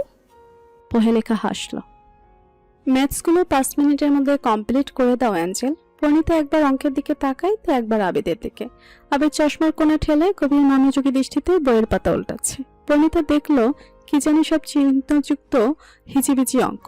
এই যে উদ্ভট চিহ্নগুলো আছে, প্রণীতা সবগুলোর নামও ঠিক মতো বলতে পারবে কিনা সন্দেহ। প্রণীতা গভীর মনোযোগ দেওয়ার চেষ্টা করে অঙ্কগুলো দেখলো কিছুক্ষণ, কিন্তু হায়, সবকিছুই তার মাথার 4 হাত ওপরে দিয়ে উড়ে গেল। পাক্কা 20 মিনিট মনোযোগ দিয়ে কলম চাবানোর পরও যখন সে এক লাইন উদ্ধার করতে পারলো না, তখন সে চিন্তায় পড়ে গেল। মনে মনে ফোন দিয়ে আটলো, এই বেটার হাত থেকে কিভাবে মুক্তি পাওয়া যায়। সে অনেক ভেবে চিন্তে ঠিক করলো, সামনের বেটাকে এভাবে না হলে অন্যভাবে কাবু করবে। যেমন ভাবনা তেমন কাজ। প্রণীতার সামনে আসা চুলগুলো কানের পেছনে গুজে লজ্জা লজ্জা ভাব নিয়ে সামনে আসতে ভয় পেয়ে গেল। আবিদ রাগে রাগে চোখে ওর দিকেই তাকিয়ে আছে। প্রণীতা শুকনো ঢোক গিলে কিছু বলবে, তার আগে আবিদ ধমক দিয়ে বলল, হাত পাতো। প্রণীতা ভয়ে কলেজে লাফাচ্ছে। আবিদ আবারও সজোরে বলল, হাত পাতো অ্যাঞ্জেল। প্রণীতা ভয়ে ভয়ে হাত পাতল। সাথে সাথে আবিদ ছটাস ছটাস করে 4টা বাড়ি লাগিয়ে দিল। ব্যথার তীব্রতায় প্রণীতা চিৎকার দিয়ে ধরফড়িয়ে ঘুম থেকে উঠল। এখনো তার হৃৎপিণ্ড ধকধক করছে, কি ভয়ানক স্বপ্ন ছিল। আস্তাগফিরুল্লাহ। পরিণীতা মনে মনে দুঃখ পেয়ে বলল, আপনি আমাকে স্বপ্নেও মারধর করেন মাস্টারমশাই, একটুও ভালোবাসেন না আপনি আমায়? একটু ভালোবাসলে কি আপনার জাত যাবে? সবসময় শুধু ধমকানো চমকানো। পরিণীতা ঝিমাচ্ছিল। ঘুম থেকে উঠে আগে 10 মিনিট না ঝিমালে তার শরীর জায়গায় আসতে চায় না। সে একটা হাই তুলতে আবার কিছু একটা মনে হতে ধরফড়িয়ে উঠল। দেয়াল ঘড়িতে দেখলো সকাল 10টা। পরিণীতা কপাল চাপড়ে হাই হাই করে উঠল। বিদ্যুৎ বেগে বিছানা থেকে নেমে ছুটে ওয়াশরুমে ঢুকে পড়ল। আজ হয়তো পরিণীতার শেষ দিন। সে ব্রাশ পেস্টে লাগাতেই ওর ফোনটা চিৎকার দিয়ে বেজে উঠল। ব্রাশ করতে করতে বেরিয়ে এসে ফোন হাতে নিয়ে দেখলো পূর্ণতা। সে ফোন রিসিভ করতে ওপাশ থেকে সশব্দ ধমক ভেসে উঠল। পূর্ণতা চিৎকার দিয়ে বলল, পড়ি, তোর আক্কেল কি কোনোদিন হবে না? আজকে আমাদের ম্যাথসের এক্সাম আছে, তুই সেটা ভুলে গেছিস তাই না? আমি কখন থেকে কলেজে এসে তোর জন্য অপেক্ষা করছি। পূর্ণিতা জোরপূর্বক হাসার চেষ্টা করে বলল, আরে টেপির মা, চেতস কেন? আমি 20 মিনিটের মধ্যেই আসছি। পূর্ণতা আবার জোরালো শব্দে ধমক দিয়ে বলল, সিরিয়াসলি পড়ি, তুই আরো 20 মিনিট পরে আসবি? 20 মিনিট পর থেকে আমাদের এক্সাম স্টার্ট হয়ে যাবে। পূর্ণিতার মুখটা ফাটা বেলুনের মতো চুপসে গেল। পূর্ণতা আবার বলল, তোর জন্য বোনাস পয়েন্ট। কলেজে নতুন ম্যাথসের প্রফেসর জয়েন করেছেন। আমি যদিও ওনাকে কখনো দেখি নাই, তবে শুনেছি স্যার নাকি হেব্বি ঝাঝালো। তুই তো শেষ। পূর্ণিতার ভয় বিস্ময়ে চোখ গোল গোল হয়ে গেল। পূর্ণিতা আবার বলল, যদি ভালো চাস 10 মিনিটের মধ্যে যেভাবে পারিস চলে আয়। বলে ঠাস করে ফোনটা কেটে দিল। পূর্ণিতা দিনে দুপুরে পূর্ণিতার মাথায় বাজ ফেলে দিল। পূর্ণিতা আল্লাহ স্মরণ করে বলল, হে আল্লাহ, নারকেল ফাটানোর জন্য কি সবসময় আমার মাথাটাই পছন্দ হয়? সে নিজের মাথায় বাড়ি মেরে কলেজ ইউনিফর্ম নিয়ে বাথরুমে ঢুকে গেল। যেতে যেতে অঙ্ককে গালি দিয়ে বলল, যত সব বালের উত্তেজনা মার্কা সাবজেক্ট, সব সময় সব জায়গায় শুধু ধরাধরি করা করেছি। আজাইরা পেঁচাল, এসব বাল যে কোন হালায় বের করলো। হাতের কাছে পাইলে কেজি কুড়িয়ে 1 শুকনা মরিচের পেস্ট খাওয়াতাম আমি শালাকে। পূর্ণিতা 1 মিনিটে চেঞ্জ করে বেরিয়ে এলো। তোয়ালে দিয়ে মুখ মুছতে মুছতে আয়নার সামনে গিয়ে দাঁড়ালো। আল্লাহ আল্লাহ করতে করতে কোমর সমান চুলগুলো পনিটেল করে নিয়ে তাড়াহুড়ো করে ব্যাগ গুছিয়ে ছুটে বেরিয়ে গেল ঘর থেকে। শিকদার বাড়িতে বর্তমানে তেমন কেউ নেই। পুরুষরা সবাই অফিসে, অনন্য সমুদ্র প্রেরণা ভার্সিটিতে, থিরা তরি তন্ময় স্কুলে। বাড়িতে কেবল 4 গিন্নি, প্রহেলিকা, পরিণীতা আর প্রিয়তা। প্রিয়তা আজ কলেজে যাবে না। পরিণীতা ছুটে ড্রয়িং রুম ক্রস করার সময় অনন্যা বেগম পেছন থেকে ডেকে উঠলেন। পরিণীতা থমকে গেল। বড় একটা নিঃশ্বাস ফেলে ছুটে গিয়ে অনন্যা বেগমের দোগালে কষি দুটো চুমু খেয়ে অসহায় কণ্ঠে বলল, প্লিজ সেজো আম্মু, এখন খাওয়ার কথা বলবো না, অনেক লেট হয়ে গেছে। বলে আর 1 সেকেন্ডও দাঁড়ালো না, ছুটে বেরিয়ে গেল শিকদার বাড়ি থেকে। অনন্যা বেগম যা বলতে চাচ্ছিলেন সেটা আর বলার সুযোগ পেল না। পরিণীতা ছুটে শিকদার বাড়ির বিশাল গ্যারেজের সামনে এসে থ হয়ে গেল। কোথায় আছে না অভাগা, যেদিকে চায় সাগর শুকিয়ে যায়। পরিণীতার এখন তেমন অবস্থা। আর তো এখন হাত পা ছড়িয়ে বসে কাঁদতে ইচ্ছে হচ্ছে। শিকদার বাড়ির 12খানা গাড়ির মধ্যে বর্তমানে একটাও নেই। শিকদার বাড়ির পুরনো ড্রাইভার রহমান চাচা পরিণীতাকে দেখে ছুটে এসে বললেন, কি হয়েছে পরিয়াপা, এভাবে বসে আছো কেন? পরিণীতা অসহায় গলায় বলল, সব গাড়ি কোথায় চাচা? রহমান মিয়া স্বাভাবিকভাবেই বললেন, বড় সাহেবেরা 4 জন 4টা নিয়ে চলে গেছেন, ভাইজানেরা 5 জন 5টা নিয়ে চলে গেছেন, ছোট 2 ভাইজান আর প্রেরণা আপামনি একটা নিয়ে গেছেন, আর বাকি 2টা সার্ভিসিংয়ে। পরিণীতা দীর্ঘশ্বাস ফেলে হাতে থাকা অ্যাপল ওয়াচ সময় দেখে নিল। আর মাত্র 12 মিনিট বাকি। সে এখন কি করবে? এখানে বসে আছো কেন ফুলপরি? হঠাৎ কারো কণ্ঠে পরিণীতা চমকে পেছনে তাকালো। সাদাব ট্রাউজারের পকেটে হাত গুজিয়ে চোখ ছোট ছোট করে ওর দিকে তাকিয়ে আছে। পরিণীতা চোখে মুখে আশার আলো ঝলক দিয়ে উঠল। সে ছুটে গেল সাদাবের কাছে। সাদাব পুনরায় বলল, আজ কলেজ ড্রেস পরে তুমি এখানে কেন? পরিণীতা সাদাবের কাছে গিয়ে কাঁদো কাঁদো কণ্ঠে আবদারের সুরে বলল, আমাকে একটু কলেজে ড্রপ করে দেন না সাদাব ভাই, প্লিজ। সাদাব পরিণীতার চোখের দিকে তাকিয়ে আছে। পরিণীতা আবার বলল, সাদাব ভাই। পরিণীতার এমন মোলায়েম কণ্ঠের আবদার সোজা গিয়ে সাদাবের কলেজায় লাগলো। সে মনে মনে বলল, মাই অ্যাঞ্জেল, এভাবে বলো না, মরে যাব তো। এভাবে বললে সাদাব শকত নিজের প্রাণ দিতেও দ্বিধা করে না। সে পরিণীতার গাল টেনে দিয়ে হেসে বলল, just wait a few seconds. বলেই গ্যারেজের ভেতরে চলে গেল। পরিণীতা আবার সবাই দেখে নিল। 1 মিনিটের মাথায় সাদাব একটা বাইক নিয়ে ফিরে এলো। পরিণীতা বাইকটা দেখে হা হয়ে গেল। সে দ্রুত কাছে গিয়ে আপত্তি জানিয়ে বলল, এটা তো বড় দাদানের, এটা এনেছেন কেন? সাদাব শীতল দৃষ্টিতে পরিণীতার দিকে তাকালো। বাইকে বসে হেলমেট পরতে পরতে বলল, আমি সবকিছু নিয়ে গেলেও প্রণয় কিছুই বলবে না। এখন ঝটপট উঠে বসো। পরিণীতা এসব ভাবনা মাথা থেকে ছেড়ে ফেললো। ওকে এখন তাড়াতাড়ি কলেজে পৌঁছাতে হবে। পরিণীতা বসতে বাইকটা চোখের পলকে শিকদার বাড়ির গেট পেরিয়ে গেল। শুদ্ধর ফোন তখন থেকে বেজে চলেছে, কিন্তু শুদ্ধ দেখার সময় পাচ্ছে না। শুধু নিজেই কেবিনেই বসেছিল। এমন সময় নার্স আঁখি এসে উত্তেজিত কণ্ঠে জানালেন, স্যার, খুবই ক্রিটিক্যাল পেশেন্ট এসেছে, ডক্টর রেজা আপনাকে ডাকছেন। শুদ্ধ গিয়ে চেক আপ করে দেখলো পরিস্থিতি অনেকটাই হাতের বাইরে চলে গেছে। সে দ্রুত নিজের স্পেশাল 10 জন অ্যাসিস্ট্যান্ট আর কিছু ডাক্তার নার্সকে নির্দেশ দিয়ে বলল, 10 মিনিটের মধ্যে ওটি রেডি করো। এখনই ওপেন সার্জারি না করলে উনি এখানেই মারা যাবেন। সে কেবিনের বাহিরে পা রাখতেই পেশেন্টের মা দূর থেকে ছুটে এসে শুদ্ধর পায়ে পড়ে হাউমাউ করে কেঁদে উঠলেন। ডাক্তার সাহেব, আমার ছেলে বাঁচবে তো? ডাক্তার সাহেব, ওর কি হয়েছে? ডাক্তার সাহেব, আমার ভালো ছেলেটা বাড়ি থেকে গেল, হঠাৎ ওর কি হলো? শুদ্ধ দীর্ঘশ্বাস ফেলল।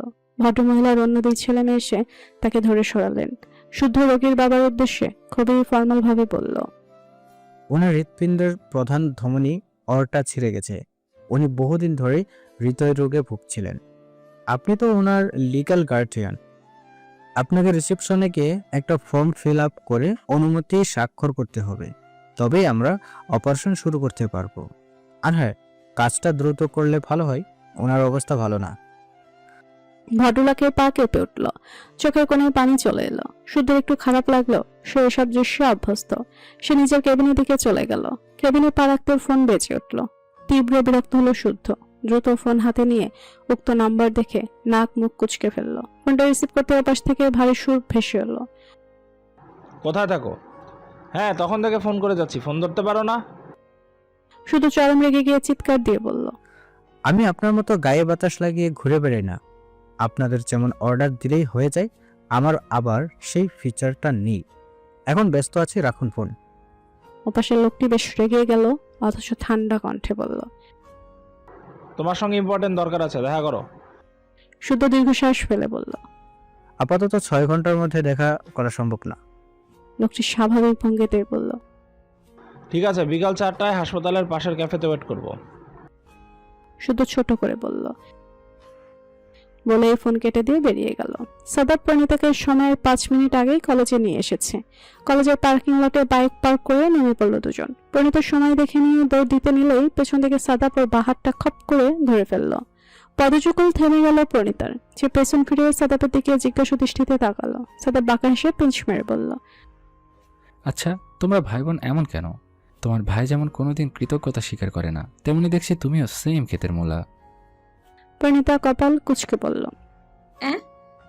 সাদাব ওর কপালে টোকা দিয়ে বলল, নয়, হ্যাঁ। এই যে তোমাকে সময়ের আগে পৌঁছে দিলাম, তার বদলে আমি কি পেলাম? আজ আমি না থাকলে কি হতো বলো তো? অথচ তুমি কিছু না বলেই চলে যাচ্ছ। অ্যাটলিস্ট একটা থ্যাংক ইউ তো দিতেই পারতে। সাদাব একটু অভিমানের ভান করল। পরিণীতার কপালের ভাঁজ মিলিয়ে গেল। সে এগিয়ে এসে মিষ্টি হেসে সাদাবের উদ্দেশ্যে বলল, থ্যাংক ইউ ভাইয়া, এখন আমি আসি। বলে আর সাদাবের জবাবের অপেক্ষা করলো না, দৌড় দিল। কিন্তু পরিণীতার প্রতিদানের মিষ্টি হাসি সাদাবের বক্ষে ভালোবাসার প্রশান্তিময় বাতাস বয়ে দিল। সে হেসে বিড়বিড় করে বলল, এভাবে হাসতে হয় না পাগলি। 3 তলার বারান্দায় দাঁড়িয়ে সকল দৃশ্যকে একজন অবলোকন করলো। সাদাবের হাতে পরিণীতার হাত দেখতেই তার হাত মুষ্টিবদ্ধ হয়ে গেল। ক্রোধ ছড়িয়ে পড়লো তার সর্বকায়। সে দ্রুত পায়ে স্থান ত্যাগ করলো। পরিণীতা পরীক্ষালয়ে ঢুকেই ছুটে গিয়ে পূর্ণতার পাশে বসলো। আর 3 মিনিট পর থেকেই পরীক্ষা শুরু হবে। পূর্ণতা পরিণীতাকে দেখে ছাড়ি মেরে বলল, আর একটু পরে আসলেও ভালো করতেই, হয়তো তোর কল্যাণার্থে পরীক্ষা টাইম আরো 1 ঘন্টা পিছিয়ে গেছে। এত তাড়াহুড়ো করে আসার পর এমন কথা শুনে পরিণীতা হাসবে না কাঁদবে বুঝতে পারলো না। এত তাড়াহুড়ো করে আকাশ পাতাল এক করে না খেয়ে এসেছে সে এ বালের পরীক্ষা দেবে বলে। এখন সে কনফিউজড, পরে হবে শুনে খুশি হবে নাকি এত মেহনত পানিতে গেল বলে দুঃখ পাবে বুঝতে পারলো না পরিণীতা। যাই হোক, সে পূর্ণতার সাথে আড্ডা দিতে শুরু করলো। এমন সময় সাবিহা আর আমিনা দৌড়ে এসে পরিণীতার পাশে পাশে হাঁপাতে লাগলো। পরপর আনিশা আর আইরিনও এসে ধপাধপ ওদের পাশে বসে পড়ল। পরিণীতা আর পূর্ণতা চোখ ছোট ছোট করে ওদের দিকে তাকিয়ে আছে। পূর্ণতা বিরক্ত কণ্ঠে বলল, তোদের কি পাগলা করতে তাড়া করেছিল? পরিণীতা হেসে বলল, না না, পাগলা স্যারকেও পিছনে ছেড়ে দিয়েছিল। ওরা চারজন ওদের দিকে কটকট করে তাকালো। ওদের তাকানো দেখে ভয় পাওয়া তো দূর, দুই বান্ধবী অট্টহাসিতে ফেটে পড়ল। আনিশা ওদের ধমক দিয়ে বলল, চুপ কর বেয়াদব দুটো, আই এম ইন লাভ। পরিণীতার পূর্ণতার চোখ বড় বড় হয়ে গেল। সাথে সাথে বাকি তিনজন চিৎকার করে বলল, সেম বান্ধবী, আমরাও। পরিণীতার পূর্ণতা মুখ চাওয়াচাই করে পুনরায় ঘর কাঁপিয়ে হেসে উঠল। পূর্ণতা হাসতে হাসতে বলল, তোদের আর সাদাত স্যারের পাতলা পায়খানার মাঝে কোনো পার্থক্য নেই, যখন তখন ছুটে। পরিণীতা হাসতে হাসতে গড়াগড়ি খাচ্ছে, কিন্তু হঠাৎ সে হাসি থামিয়ে আনিশার দিকে তাকিয়ে সন্দেহজনক দৃষ্টিতে বলল, কিন্তু তুই তো ওদের মতো না, তোর কি হলো? আনিশা বিরক্ত কণ্ঠে বলল, তখন থেকে তো সেটাই বলার চেষ্টা করছি, তোরা আর শুনছিস কোথায়? এবার পরিণীতার পূর্ণতা সিরিয়াস হয়ে বসলো। পূর্ণতা বলল,